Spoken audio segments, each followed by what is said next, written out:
اتولد عمر الشريف باسم ميشيل ديمتري شلهوب سنة 1932 في محافظة اسكندرية، وكان فرد من أسرة مسيحية يعود أصلها للبنان. التحق عمر الشريف بمدرسة فيكتوريا كوليدج، وهناك بدأ شغفه للفن يظهر لما بقى يمثل في مسرحيات تبع المدرسة. وكانت بداية احتراف عمر الشريف للتمثيل أثناء لقائه للمخرج الكبير يوسف شاهين في فيلم صراع في الوادي أمام الفنانة فاتن حمامة. والعز والجاه، لكن نزع من قلبه الرحمة، بقى وحش مفترس. الشر في طبعه من غير سبب، من غير حساب. غرق الأرض، سرق، نهب، قتل أبوي.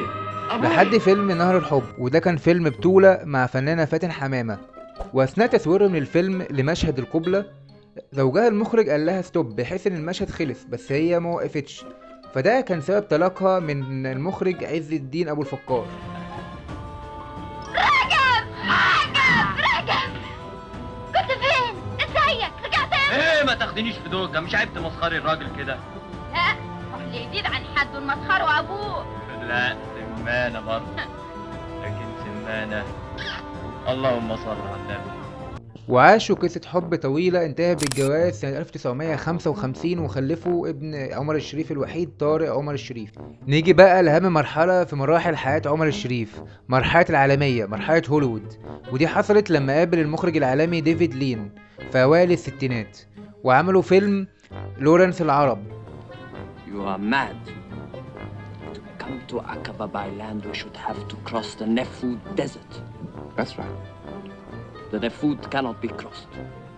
I'll cross it if you will. الفيلم نجح نجاح كبير جدا لدرجة ان هو بقى معروف في العالم الغربي كله، وفي العالم العربي بقى اسمه لورنس العرب. وبعد كده عمل افلام في منها اللي نجح زي دكتور جيافو، وفي منها اللي سقط زي تشي. وفضل عمر الشريف يبني عادات سيئة كتير، زي ان هو كان على طول عايش في فنادق وبينزل يلعب قمار بالليل في نفس الفندق، وكان عادي عنده جدا ان يغسل اجل فيلم كامل في ليلة واحدة، وبيشرب اكتر من 4 علب سجاير في اليوم. Terre, on me met dans un trou. Mes regrets, mes mauvais choix et un bon couscous. Mon plat préféré. Allez, régalez-vous. كل الحاجات دي خلت عمر الشريف مديون على طول، بس هو ما فضلش كده طول حياته.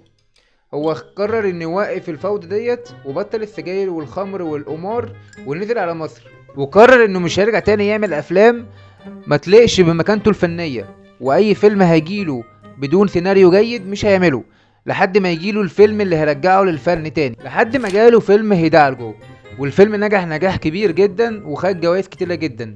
مش بس كده، وكمان عمل عربي اخير مع الزعيم عادل امام في فيلم حسن ومرقص سنة 2008.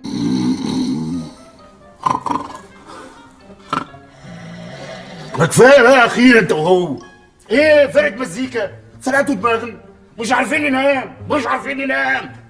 ومع تقدمه في السن اتصاب بالزهايمر سنة 2014، وبعدها في 10 يوليو 2015 اتوفى بسبب أزمة قلبية.